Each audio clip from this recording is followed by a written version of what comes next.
আল্লাহ তাআলা বলছেন ইন্না দীনা ইনদাল্লাহিল ইসলাম, একমাত্র দিন হলো আমার কাছে ইসলাম।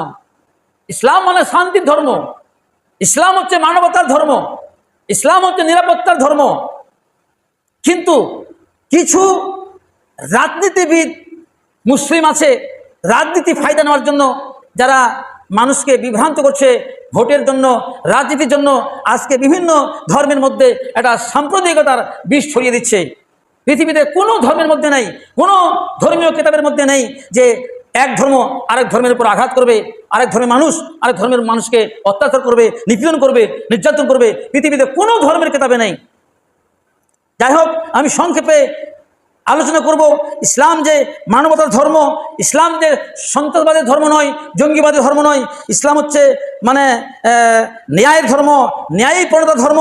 সেই বিষয়ে আমি কোরআন থেকে এবং কিছু হাদিস থেকে দলিল দিব যে ইসলাম, এই ইসলামের সাথে সন্ত্রাসবাদের, জঙ্গিবাদের কোনো রকম ন্যূনতম সম্পর্ক নেই।